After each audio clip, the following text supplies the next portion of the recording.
The world is full of strange unknowns. Oddities abound. Secrets and cover-ups are everywhere. Ghosts, spirits, cryptids, and all creatures of the night are waiting to give you a fright. Fear not.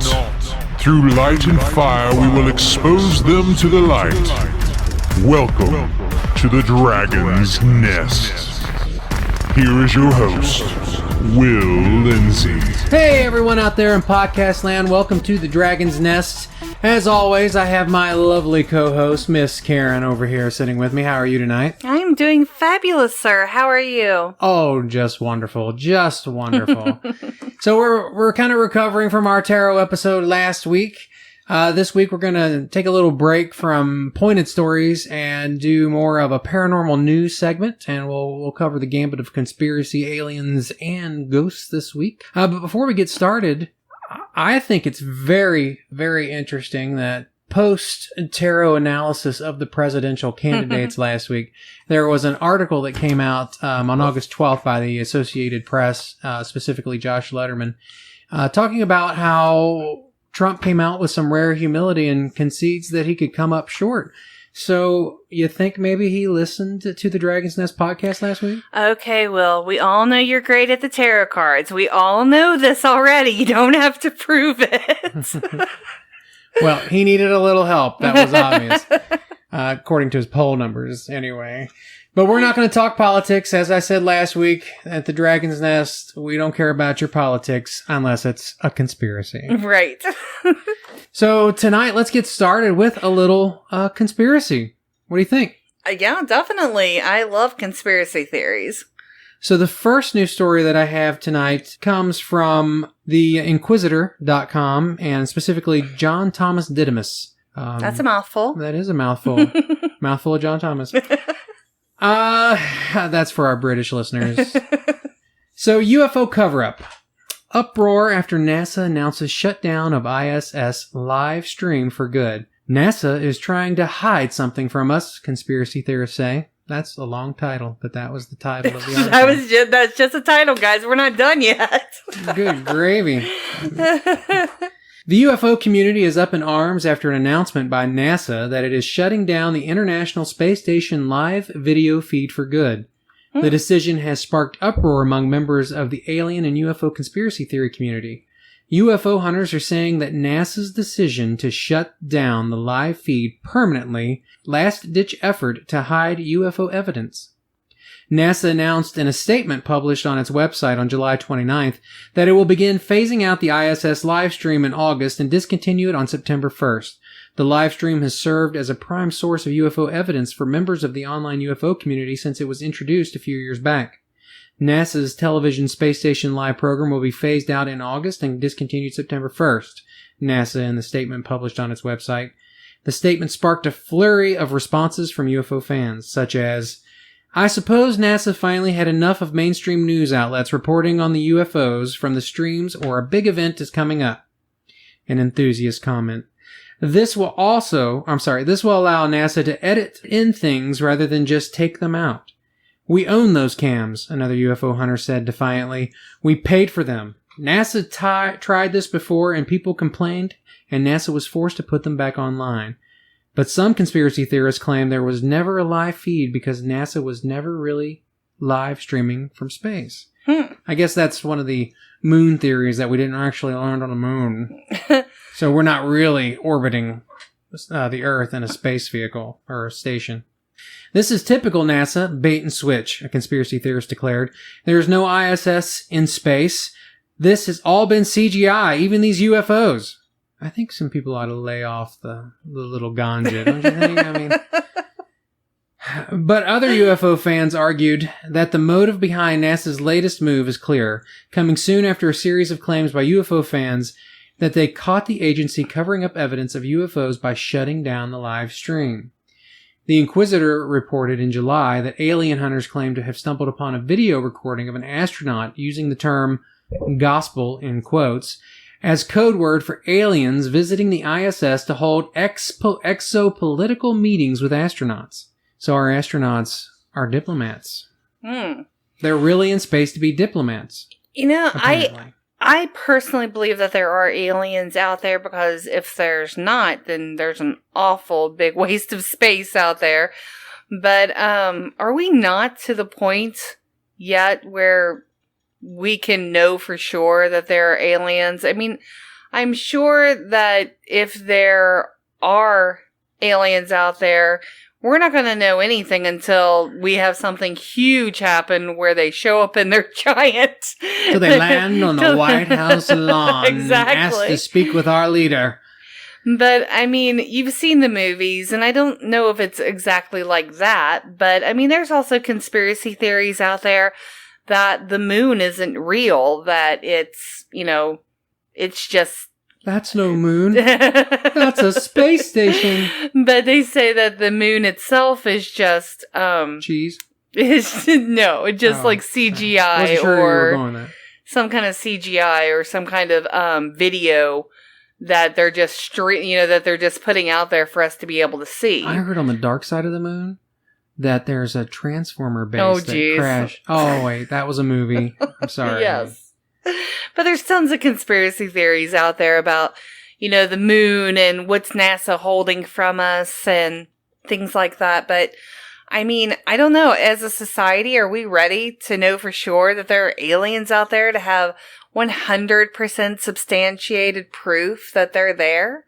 Well, alien hunters also claimed in July that NASA interrupted the live transmission after a golden UFO hundreds of miles long appeared on the feed. Hundreds of miles long. That's a pretty substantial spacecraft.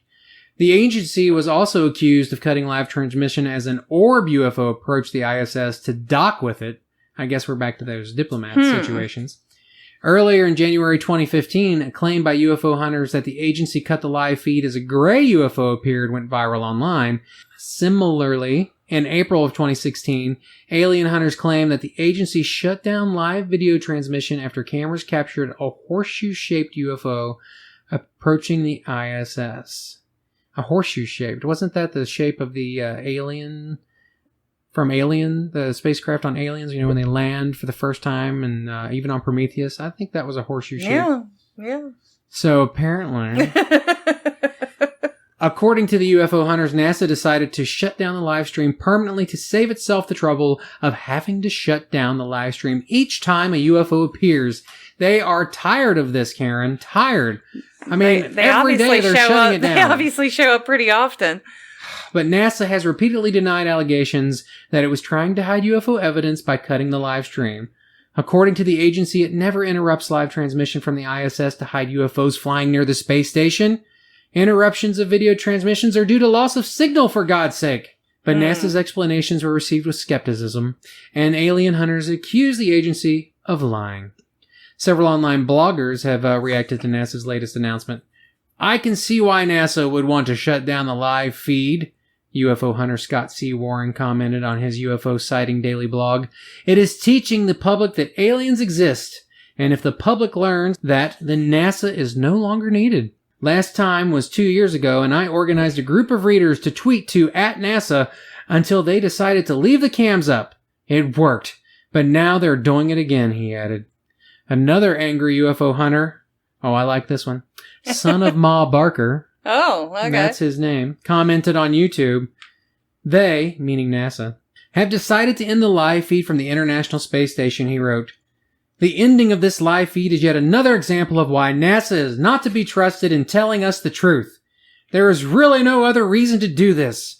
Some observe that NASA's decision to offer weekly highlights from space cameras would only further fuel conspiracy theory claims. You can tell Will does acting on the side.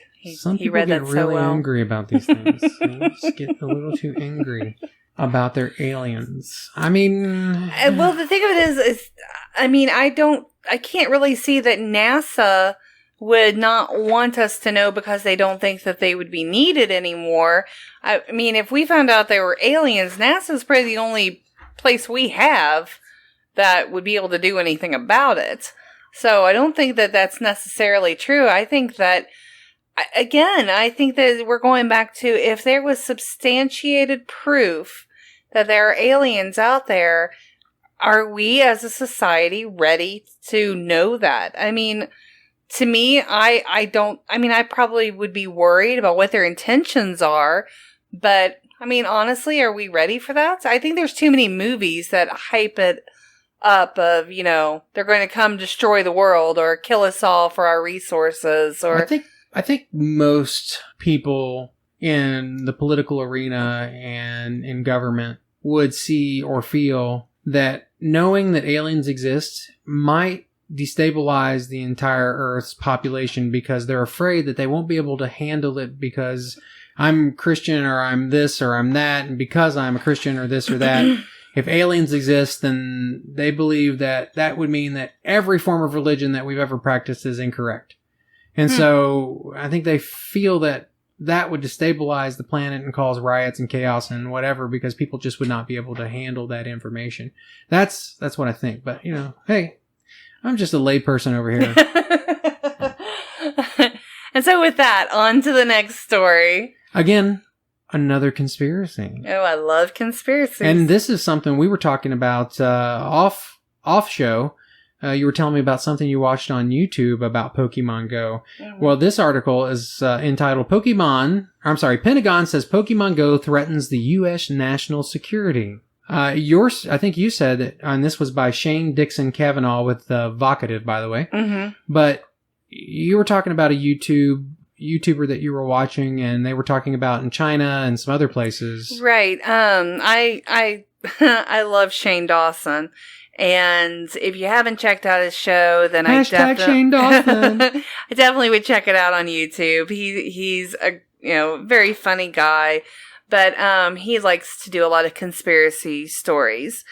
And one that he came out with was that they think that the whole Pokemon Go thing is a big conspiracy to track people on where they're going. It means they can actually see you outside. I mean, they can see you inside your house. They can see you where, if you go to the mall, if you go to work. And there's a camera on your phone. Exactly. They'll be able to track you wherever you go. But then also, they said that they were releasing it in China so that if there are places that you cannot go, they will be able to see that. They'll be able to see the places that are cut off for to visit or to go inside military bases. Right, military bases. And so essentially the United States would be using Pokemon Go to spy on China. Is that what Shane Dawson was getting at? Exactly. Well, in this article, it's vice versa. So the U.S. feels like they're threatened for the same reasons, according to this article. So it goes on to read, Shane Dixon Kavanaugh again with Vocative says, the force behind the world's strongest military is apparently no match against an army of virtual creatures. The Pentagon has restricted the playing of Pokemon Go at the Defense Department's Arlington, Virginia headquarters amid fears that it provides a danger to national security, according to reports. Officials with the agency told the Washington Times that the augmented reality game, which uses GPS software and cameras on players' mobile devices, could aid foreign spies snooping for secrets and even pinpointing locations where classified material is stored. Hunting Pikachu and other cartoon critters throughout buildings could also provide personal data on Pentagon officials who have access to undisclosed information. According to the Times, a July 19th memo warned all officials and defense contractors of the risk that playing Pokemon Go posed. Those forbidden from playing Pokemon Go outside the Pentagon include New York sex offenders, people at the United States Holocaust Museum, and the entire country of Iran. Wow. A Pentagon spokesman told Vocative that he was not aware of the department memo, but said that Pokemon Go was not on a list of approved apps for government-issued devices. As always, we encourage our employees to use sound judgment when using their personal or private devices at and away from work, Lieutenant Commander Patrick Evans said in an emailed statement. The wildly popular game has now been downloaded more than 100 million times, even as many continue to raise privacy concerns over its mobile phone application, which requires a lot of access to a user's digital data. Of course, as Vocative reported last month, so do Facebook, and Twitter, and Reddit, and practically every major app on your phone. Let's hope the Pentagon is aware of this as well. Well, I love Pokemon Go. I hope it's not going to go anywhere. I'm level 19 now, so I'm finally getting some really big characters on there. Although... You do know I hate you because you're a level above me. I personally am addicted to this silly game. Every time we go out, I'm always on my phone trying to hunt down a Pokemon and try to get a new one every place we go. I mean, we went probably miles out of our way to actually hunt one down. But I mean, I can see the concern. Did you know that every time you were out hunting that someone in China and their someone in China was concerned about where I'm going? Yes, they were. They were trying to figure out why you were in downtown. There had to be some military installations there. Seriously. Oh no. Well, if they want to look into my phone and see all the places that I'm going, they're more than welcome to. I'll give them permission. They saw Venonat coming in and out of the federal building in downtown. Now, you and I both know that there's nothing but rat-a-tats there. So, getting away from conspiracy theories. So, Alex Mays has posted an article about a mythical vampire beast. Not a mythical vampire beast. Jeez, so Pete. It was found dead by a fisherman. Well, at least it was dead. Yes. And so the article reads, a legendary mythical creature which murders animals and drinks their blood has reportedly been found in the U.S. Not only in the U.S., but right down the road, Will. It's in a Big Darby Creek in Ohio. The carcass of an infamous vampire beast known as a chupacabra was spotted by a guy who was fishing there. The photo was later posted in Imgur. It shows the head of an animal corpse with huge teeth. Alex Mays says it's pretty effing terrifying.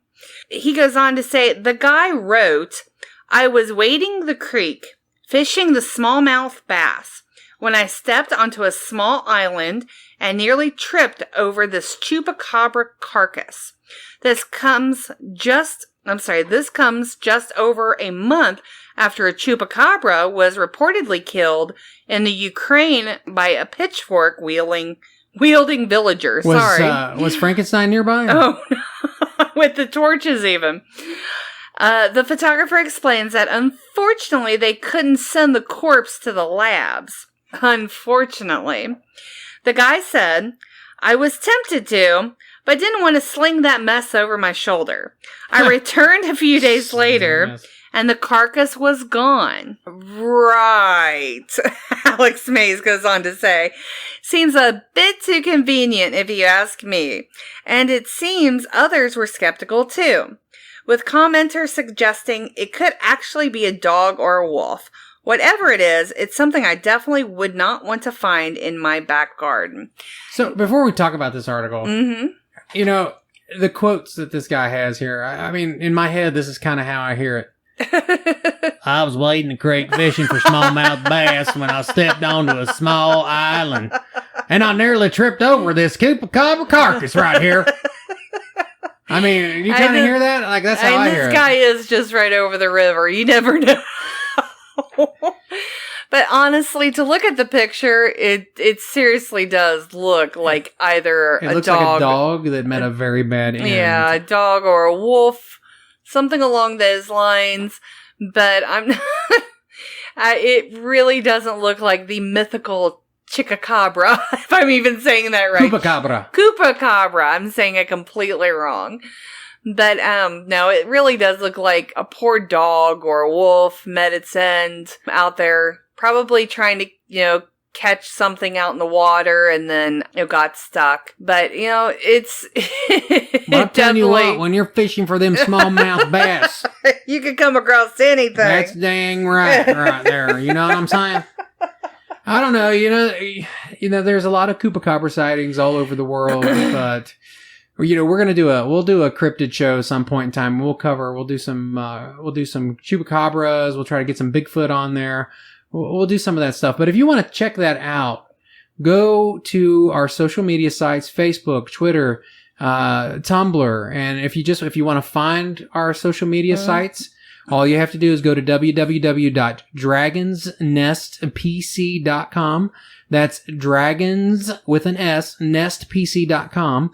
And all our social media sites are listed right there when it comes up. And you can just click on them, follow us, and you can check all those videos and pictures and pretty much everything we're talking about right now we have posted on those sites. And you can look at them for yourself and make your own judgment about what you think about these things. So up next, I'm going to give you guys a true reason to never cheat on your spouse. Oh, dear God. So, are you going to haunt me? I am going to haunt you. And while I'm at it, I will go to your girlfriend's house and rub poo and urine all over her door. Oh, my. So in our next article, this is by Stephen Hopkins of the Huffington Post, writes, Japanese ghost hunted by police for smearing poo and urine over the front door of a home-wrecking mistress. Wow. A vandal dressed as a Japanese ghost has been smearing a woman's front door with poo and urine. I love that they actually say poo on this. Poo and urine for 7 months. So this has been going on for 7 months. The ghost, in quotation, dressed like something out of a Japanese horror film, draped in a white sheet and disguised by a long black-haired wig and a white mask, began targeting the victim in January after a note was left for her claiming she was a home-wrecking mistress. Woo! Police have been called to investigate the vandal, who has been caught in the act of smelly sabotage on several occasions, but has been careful not to leave any evidence at the scene, the Mirror reported.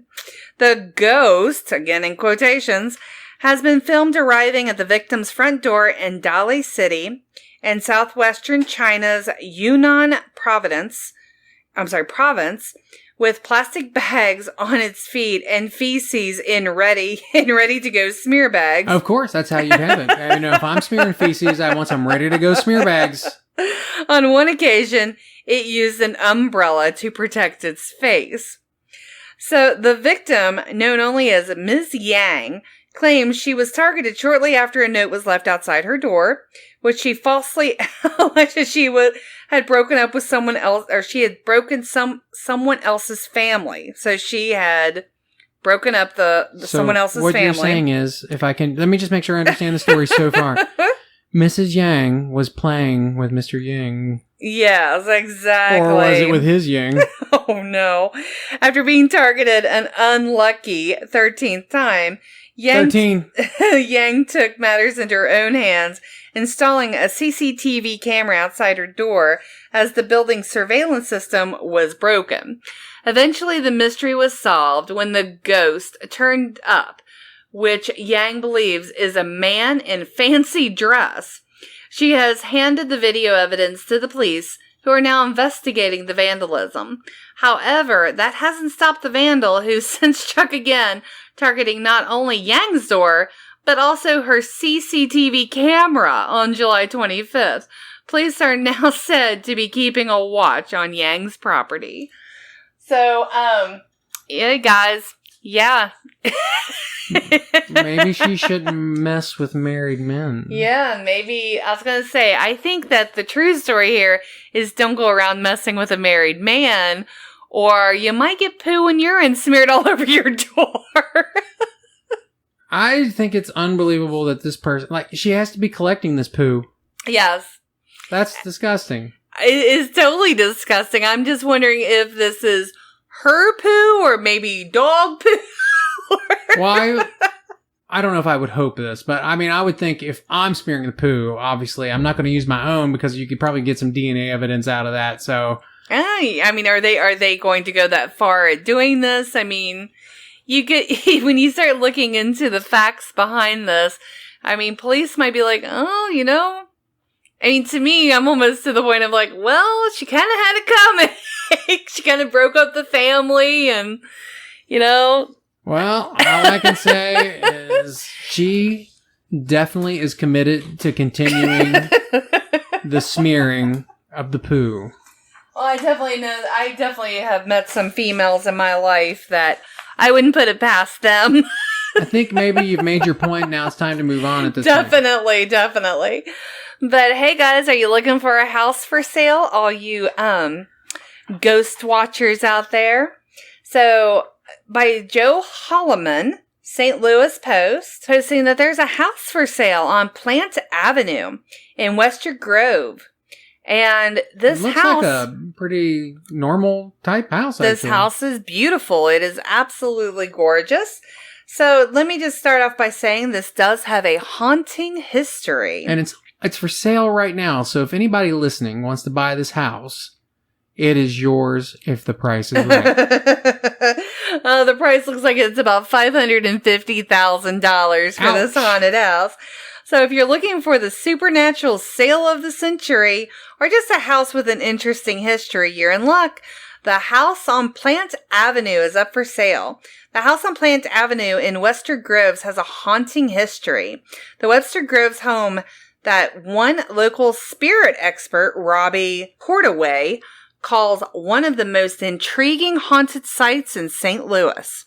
Is on the mark for a low price of $550,000. I got that in the bank. It's 5-bedroom, 3-story abode with 2.5 baths and a broom closet, more than 3,400 square feet. Keller Williams real estate agent Pat Corsalt could not be reached for comments. In recent years, it's simply been a quiet home on a quiet street in an old section of Webster, a few blocks west of Webster University. Well, I personally feel like if it only has 2.5 baths, it's not worth $550,000. I mean, seriously, I think if you that have 5 people in there, it depends on if that totally drops the price of the house by $200,000 at minimum. Okay, I have 4 women in this house. And 2.5 baths is not enough. Definitely. So if you're listening out there, Will is ready to offer $350,000 for the house. But 40 years ago, this old house had its share of fright fame. Cordaway said Guillaume sold railroad cars, which I think it's Jim. Sold railroad cars, which leads to a story about a ghost bear that lives in the backyard. Mr. Gem sold rail cars to the circus and somehow got possession of a bear, which he tied to a tree in the backyard, and of course it as died. You do with bears. As you do. That's what I do with the bears I put in my backyard. Over the years, stories surfaced about a woman in a black dress. Hey, boo-boo, I don't want to be tied to this tree. It says a woman in a black dress or a white dress. You think anybody got the yoga bear joke right there? I don't know. I mean, Yogi's pretty. Yeah, he's pretty old. You're kind of dating yourself on that one. So, over the years, stories surface about a woman in a black dress or a white dress or a child walking the stairs walking the stairs, along with tales of rearranged drawers, moved furniture and things. It says moved furniture and things. Going bump in the night. Robert and June Wheeler bought the house in 1972 and lived there today. Cordaway said the most chilling story she heard came directly from June Wheeler, who said that when she went to bed one night, she felt hands trying to tuck in the covers. When she tried to sit up, she felt a hand force her back down, Cordaway says. Very, very creepy. I always find it creepy when hands push me down and I don't see who it is. I don't know. I might like the whole, tuck me in at bed at night kind of thing. So, the Post-Dispatch wrote about the house in April 1975 and chided St. Louis for having ghosts. Chided St. Louis. Sorry, guys, my first day. Chided St. Louis with for the having English language. for having ghosts that were short on personality and lacked character. Robert Wheeler took exception to the letter to the paper, telling about footsteps he had heard in the third-floor study and books and papers being shuffled and moved. Not only do we have respectable ghost. Wow. Again, sorry, first time reading this. Wheeler wrote, They're academically inclined. Wheeler said recently that he initially... Smart ghosts. Exactly. Some people have smartphones, other people have smart ghosts.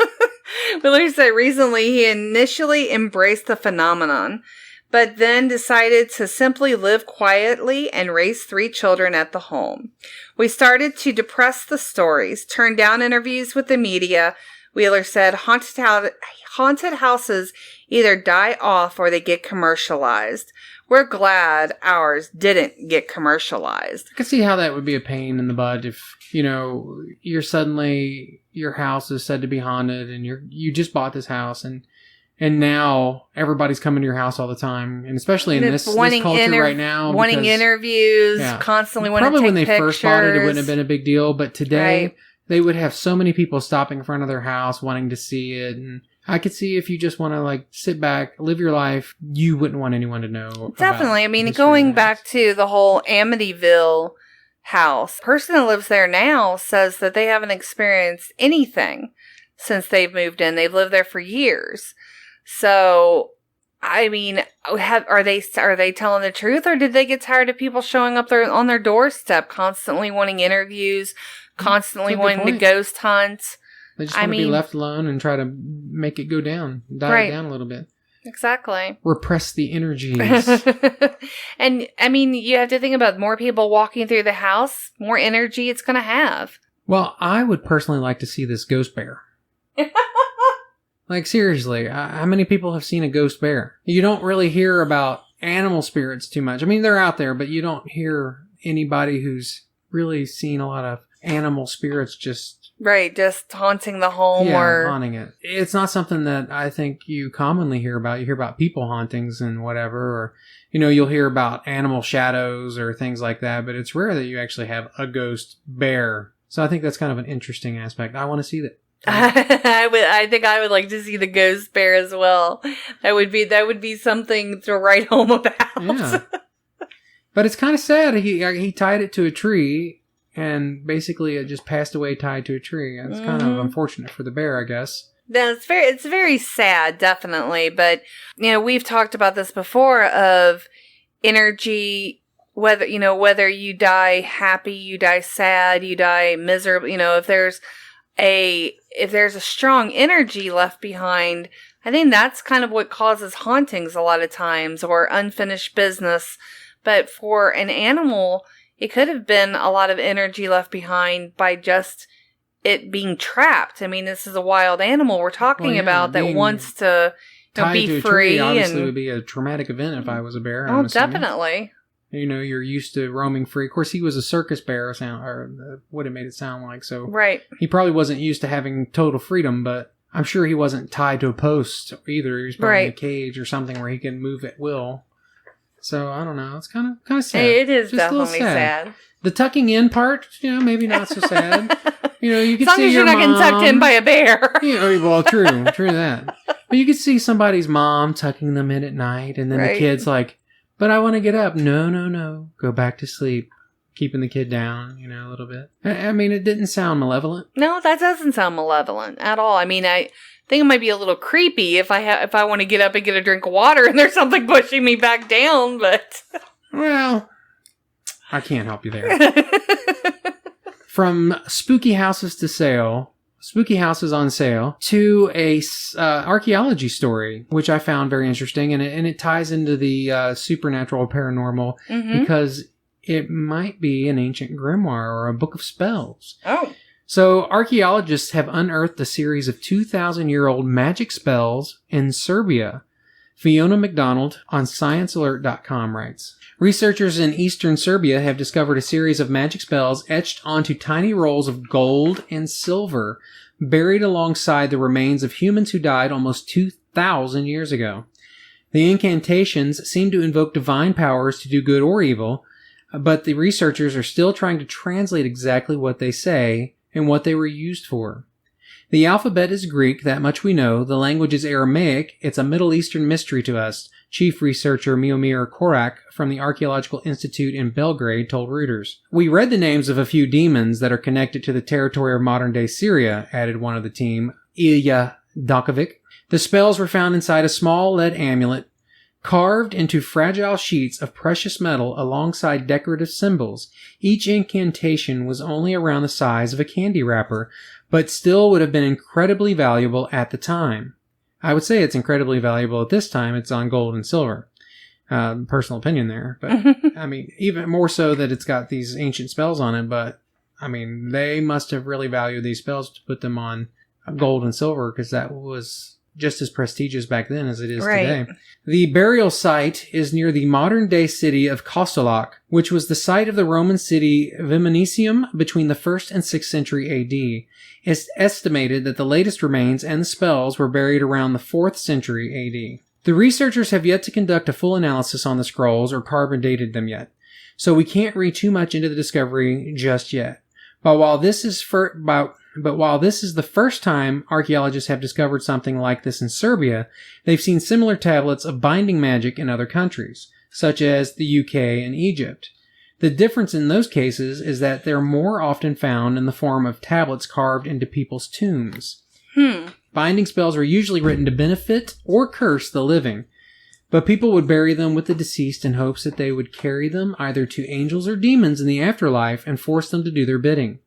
They were often love charms ordering someone to fall in love, but they were also dark, malignant curses to the tune of, "May your body turn dead, as cold and heavy as this lead," Document told Reuters. Back in 2006, one of these spell tablets was discovered in a grave in Leicester, England, dating back to the 2nd century AD, requesting a god to curse a specific thief, specifically to the god Maglus. "I give the wrongdoer who stole the cloak of Servandus, that he destroy him before the 9th day." That's... Wow. Please don't write negative things about me. I'm very sensitive. That's very creepy. Yeah, it's creepy. Donkovic told Reuters that these charms were usually buried with people who had suffered a violent death because it was believed that souls of such people took longer to find rest and had a better chance of finding demons and deities and passed the wishes to them so that they could do their magic. There's no news as of yet on how the people buried alongside the Serbian spells died, so the team isn't sure whether that's the case here. What these small incantations can reveal, however, is details about the beliefs and faiths of the residents of Viminicium at that time. This is a very important archaeological discovery because it shows us how luxurious the life in Viminicium was, or how much hope that they had in the cursed tablets, so that they used precious metals, Quirk told NBC News. According to my knowledge, such tablets have never been found inscribed in gold anywhere. According to the Roman customs, gold was never put into the graves. There's also evidence that the Roman city was in the middle of a religious shift during the 4th century, seeing as both Christians and pagan gods are called upon. Opposing deities appear on these tablets, as if invoking both Christ and the Antichrist today, or Christ and pagan gods, and that is weird. This shows us that the process of converting to Christianity was slow, he added. The team is still in the middle of excavating the site, so until they finish digging and the proper analysis of these remains begins, we're not going to know much more about the mysterious find. But it just goes to show that there's always so much more left to learn about the societies that came before us.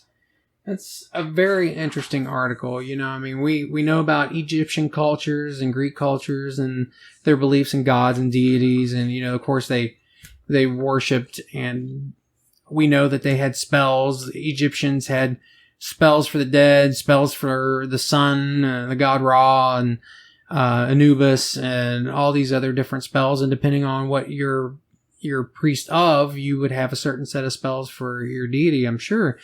But I've never heard of them being buried in such a manner, so I found that story pretty interesting. And cursing and demons were pretty much all they could really make out as far as the translations as of yet. So it's very creepy, very spooky. I mean, I've looked into more of the Egyptian culture more than anything else, and I know that Egyptians believed that they would be, they wanted to be buried with their treasures because they believed they could take it into the afterlife. But along with that, they also set up, traps so that their treasure could never be taken from them, or curses along the edges of their tombs and booby traps and things right. like that. Like Indiana Jones. But they talk about that they have tried to open up, some of the tombs or the sarcophaguses and there have been traps placed where sand will fly in your face or your eyes, different kind of poisons, acids. Right? So, things like that are very, very, very creepy to me. Right? And then people were cursing people and then basically burying these letters with them so that demons or angels would bring them whatever they wanted. That was their magical principle. They were basically letter carriers of the dead, from the living to the dead to the angels and demons beyond. Right. Crossroads. So a little escape here, back to ghosts and weirdness now that we've kind of gotten through the spells and some of the other stories we've done tonight. I have this little funny story that I just have to tell that I found. Is it better than the poo and the urine? It's much better than the poo and the urine. This one is from Ryan Barrell of the Huffington Post in the UK. The title is Hull Ghost Hunters Find Porn Shoot in Graveyard Instead of Ghouls. Oh. Yeah. Oh. So exactly what you guys want to find when you're out trying to find ghosts. I want to do an EVP session, whatever. Oh my.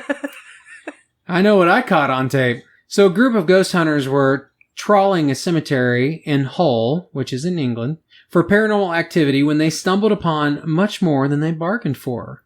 Local historian Mike Koval was leading a tour through the graveyard near Sculati's Lane in Hull when they were shocked to hear groans further down the path. Of course, it's a tour group. It's not just a couple of people, it's an entire tour group. Rather than finding ghostly apparitions or troubled spirits, the group found a man and a woman having intercourse and 2 men filming them. Oh, no. It was the couple who saw us first. They were going at it like knives among the ivy. She was a blonde, Koval told The Sun. We looked at her and she looked at us. Then she pushed the bloke off her. The guy ran after her, desperately trying to protect his privates from the brambles. Oh. One elderly man was so incensed he was ready to chase after them with a walking stick, but I persuaded him to calm down and eat his sandwiches. Because that's what you do when you see a group of people having sex and filming it, Just eat your sandwiches. Nothing to see here. Oh my gosh. See, I'm not sure if they're sorry, shooting... that was Scottish, not English. Whatever. I said it last week. You gotta stop doing all the accents. Just because I can't get the right country, eventually I will get there. So the cemetery is a regular haunt for paranormal enthusiasts who hope to see the spirits of Henry the Monk guarding the crypts of poet laureate Philip Larkin keeping watch. Luckily, I bet they were watching that day. Oh, yes, they were. Luckily, there were no children in Koval's tour group. However, locals were concerned for their own offspring. Oh. If there were people walking with their children around the graveyard and they saw something like that, it would be pretty terrible. I am so sorry, guys. I'm Local so resident sorry. Kaylee Darcy told the Hull Daily Mail. Well, that sounds kind of Scottish or Irish. That sounded Irish. Come on, give me a break. Darcy.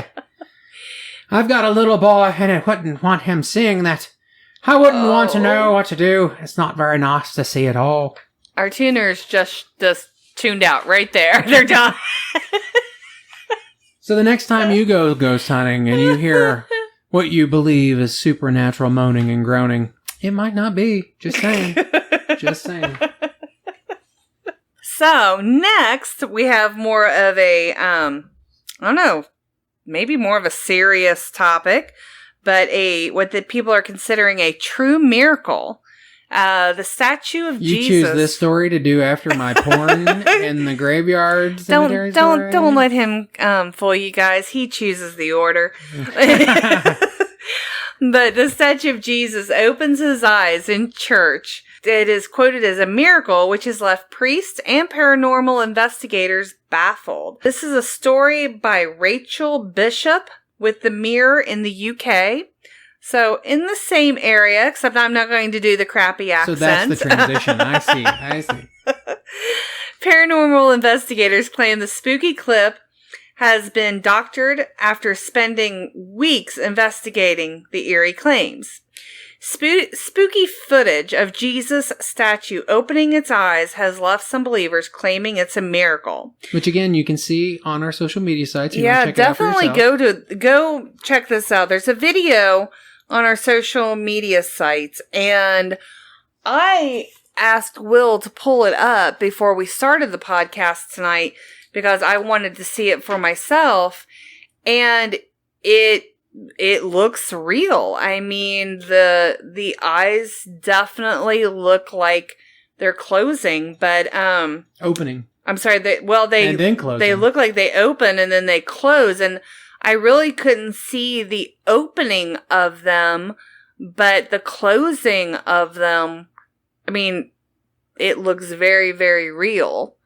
So I'm going to definitely go out there and check it out. I'm actually watching it right now, and people were saying that it could be a sun flare. It could be, just the camera angle of it. And it looks very, very real.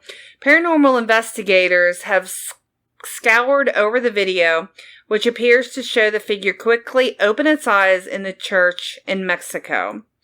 While a church service appears to continue in the background, the effigy then seems to slam its eyes shut in the eerie clip. While many believe the footage proves the statue came to life, others say it was merely an optical illusion or the video was doctored. The footage was shot last June, but quickly went viral after it was posted. Site manager and paranormal activity expert Ivan Escamilla has squashed rumors there is anything unusual about the footage. He says more than 20 paranormal specialists, as well as priests, sculptors, editors, and special effects designers have spent weeks analyzing the clip. He said the footage was real and they found no proof it had been doctored. However, authorities under the diocese dismissed the footage and refused to watch it.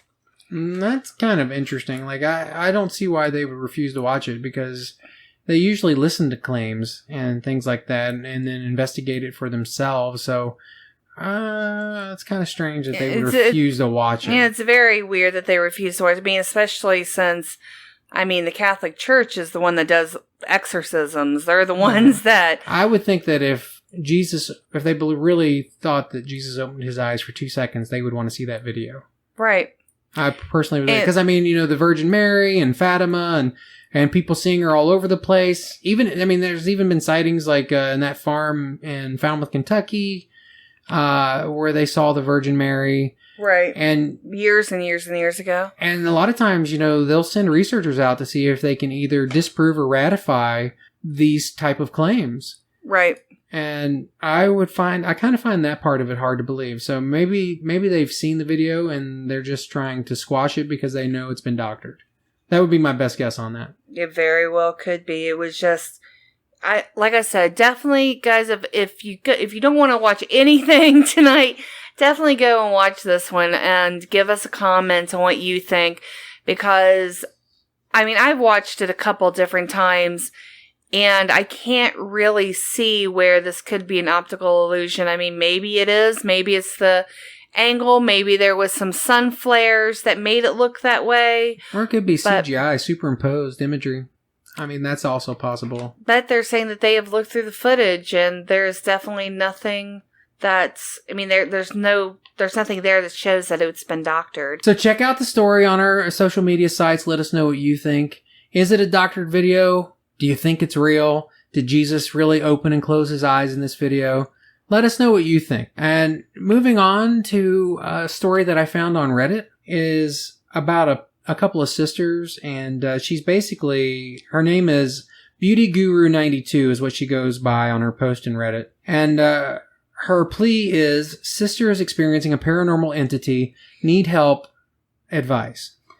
No, you said her sister is experiencing? That's what she put. That was the title of her Reddit post. She writes, "Hello everyone, I am 24 and my sister Courtney is 22. Courtney and I have always been, I guess you can call it, paranormally sensitive. Our childhood was filled with a lot of strange occurrences.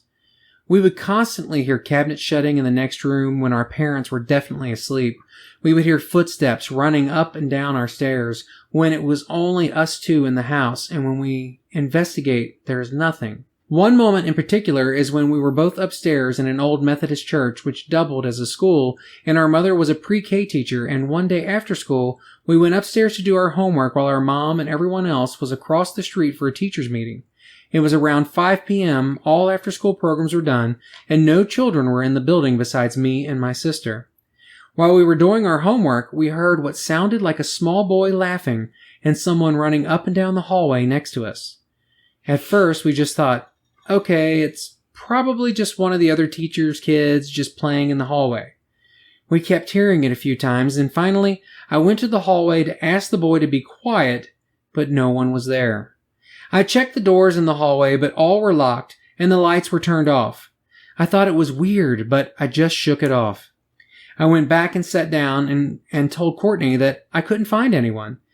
After about 10 minutes, we started hearing the little boy again laughing and running up and down the hallway. Now, I want to put this out there. I didn't feel like this boy had any sinister intent. It just was your average little boy who found joy in running up and down the hallway and being mischievous. Finally, my sister and I got up to check again, and as we were moving towards the hallway, we saw a quick glimpse of a small brown-headed boy who looked about the age of 8 with a glowing white, I'm talking pure white, super glowing, robe on, similar to what a choir altar boy might be wearing, running down the hallway and then through the wall. Like, ran straight through. Of course, we did what many would do and screamed our heads off and ran downstairs. This was the first time, and only time, we've actually seen a ghost. Now that was just some background on us. Well, since that moment after the initial shock, I was able to go back to my feelings of that moment and thought if I really felt like I was in danger. The answer was no. Like I said before, it just sounded like your average little boy thinking it was fun to run up and down the halls. So as I grew up, I just kind of became at peace with the supernatural. It did its thing, and I did mine, and sometimes our paths collided.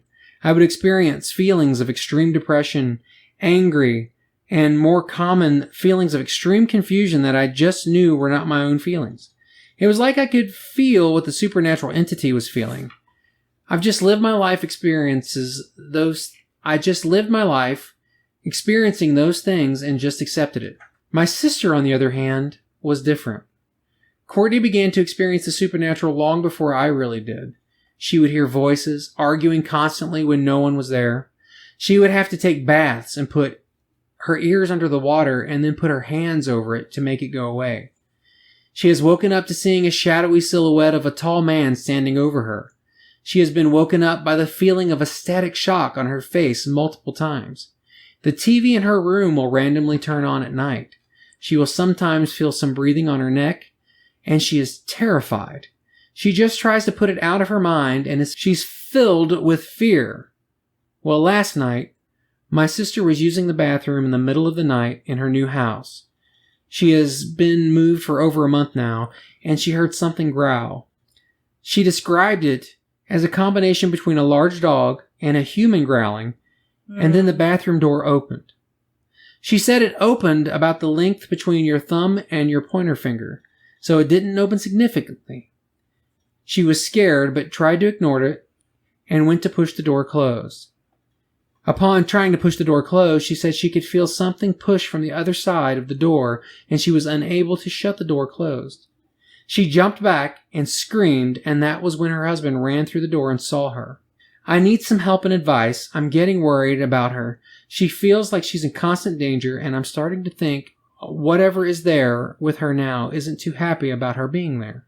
This is a really scary story that I don't know, kind of hits home a little bit. I definitely would love to actually pull this one up myself and try to comment or try to give the girl some kind of advice.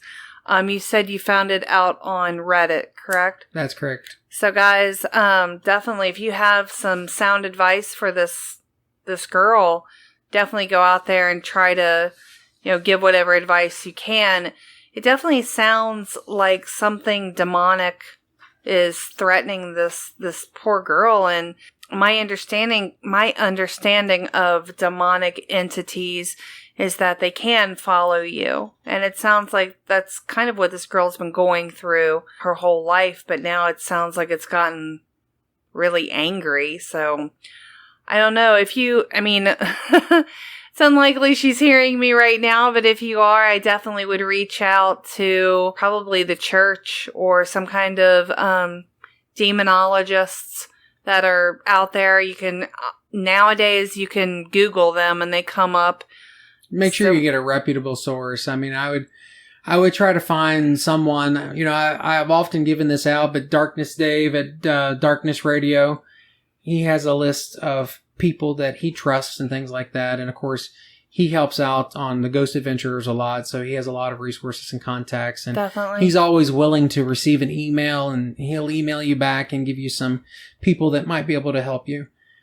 Definitely, but this is one that I personally am probably going to go out and comment on myself. I do feel really bad for the girl's sister. This is, that has to be so scary. That has to be something that, I know if it was me, I couldn't sleep at night. This would be, how do you feel safe in your home when there's something out to get you that you can't see? And so I really feel for this poor girl. And if she believes in angels, she can always call on Michael the Archangel and do the prayer to Michael the Archangel. They use that in exorcisms a lot to try to protect themselves against evil. And you can find that prayer online anywhere. If you just search protection from Michael the Archangel, the protection invocation will come up. But moving on, again, if you guys want to go out there and, if you are somebody that can help this girl, her thing is out there on Reddit, so look her up. Let's see if we can get some help for this girl and her sister. But moving on, my last article here is by Adam. I think his last name is Boult. It's Boult. It says with the Telegraph out of the UK, it is entitled "Police Contact Catholic Church After Baffling Poltergeist Report." So now we're going from demons on to poltergeists. And the interesting thing about this story was that it wasn't just reported by the Telegraph. It was reported by several newspapers in the UK. And I found it very interesting because, it was newspapers who really don't ever cover this type of story. And there was definitely this article in there about it. And actually, this one was posted just yesterday at 11:43 a.m., so this is very recent. Police officers in Scotland have called in representatives from the Catholic Church after investigating reports of disturbing incidents of a poltergeist in a family home. A mother and her teenage son were said to be extremely distressed after experiencing what the Daily Report describes as violent and unexplained circumstances. The family, who lived in South Lancashire, called police on Monday and Tuesday. The officers attended expecting to be a mental health issue, but they witnessed the lights going off, clothes flying across the room, and the dog, the family pet Chihuahua, sitting on top of a hedge. I am on the hedge. I am the A Chihuahua. police source said. The officers called their superiors, who also attended, thinking the cops were perhaps being a bit silly, but it's being taken very seriously. A priest is understood to have blessed the house in Rutherglen after officers got in touch with the Catholic Church. The mother and son have left their home and are now staying with their relatives. One problem we've got is where we go from here, as no crime has been established. So what else can we do but deal with any reports of disturbances? The police source said. But officers with more than 20 years of service are saying they've never seen anything like this. It really is something that down-to-earth police officers are having trouble getting their heads around. How do you handle what, despite us not liking to use the word, has been described as a poltergeist? It is some form of hoax, or is it real, or is it not real? These are questions being asked by officers, but without coming to any conclusion. A Police Scotland spokesperson told the Telegraph on August 8th and 9th, police attended the address in Rutherglen, responding to reports of disturbance. No criminality was established. Advice and guidance was given. So another very creepy story, very... You can possess my home, but you'll not get my freedom. Oh, no, Sorry. no. I just thought that William Wallace might be, maybe he's the poltergeist. We're going to have to get Will off these accents. You keep saying that, but you're not going to get it happening. It's not going to happen, dear. Another very, very creepy story. Another, family in need. So if... Sounds like a movie about ready to be made. It sounds like... to me, you have all these officers going to the house and not knowing... they said the officers of 20 years have no clue what's going on. So, unless there's someone in the background, moving the furniture around, moving the clothes around, very creepy. Another article on that same subject from a different paper talked about the Chihuahua levitating and being seen by the priest or by somebody of note. I don't think that one said it, but It was in a different article by a different paper. And at this point, I can't remember which article I found it. Wow. But... Poor dog. Yeah, I am out there in the bushes because I do not want to be in this house. Oh, no. I am the Chihuahua. But I think that, it's definitely something that you don't hear much of. Poltergeists are a very rare kind of phenomenon. You hear about the occasional, your keys go missing, or you might get something moving, but you don't have a full-on poltergeist in the news ever. No, really. And poltergeist, if someone is not familiar with the difference between a poltergeist haunting and a regular haunting. There's definitely more to a poltergeist than a regular haunting. There's more things happening. Physicalities. I was going to say, it's usually a little more wanting to be seen, if I could say that. The good example, of course, is the movie Poltergeist, because, it was in the movie, the house was built on an Indian burial ground. So you have all these basically angry Native Americans who are outraged at what you've done to their sacred lands. And so they're acting out against these people who have moved into this house. So it's usually very angry type spirits, typically, I would think, in a poltergeist versus, say, the average haunting where it's, mom tucking you in at night from the story we talked about, and just no, stay down, baby. Right. The poltergeist might just rip your covers off and throw you out of bed. And usually, like we were talking about before, we talked about the girl had said she saw a little boy running around and laughing and running through walls. And those are the type of normal hauntings that you'll read about or people go hunting for. Poltergeist hauntings, like I said, they are a lot of energy. There's a lot of... usually negative energy behind it. There's a lot of objects being thrown across the room or objects moving across the room, things like that. This is the first one that I've heard of that actually dealt with a dog. Because usually, like I said, poltergeist hauntings usually don't deal with live objects. It likes to deal with a lot of inanimate objects, things that are easy to move, things that are... Oh, so stacking chairs on a table is an easy thing to move. Karen has a weird definition of what's easy to move. I'm just saying. And you're going back to the movie as well. But It might be, but whatever. Poltergeist. But there's a couple documentaries out there about poltergeist hauntings that I've watched. I think it was on Amazon, and that are really good documentaries. I would recommend checking those out. That's all the time we have for this episode. As always, we thank you for listening to The Dragon's Nest. Please follow us on social media, Facebook, Twitter, and Instagram at Dragon's Nest PC. That's Dragons with an S, Nest PC for podcast. We are on YouTube, so please like, subscribe, and hit that bell. You can listen and follow us on your favorite podcast platforms such as Spotify, Stitcher, TuneIn, Google, iTunes, and at our host site, SoundCloud. To search for us, just search The Dragon's Nest. That's the THE, Dragons with an S, Nest. If you would like to share a story with us or have ideas you'd like to hear in a future show, please send an email to thedragonsnest@outlook.com or call and leave us your story at 513-549-3049. Again, thank you for listening, and we'll see you next time inside the Dragon's Nest.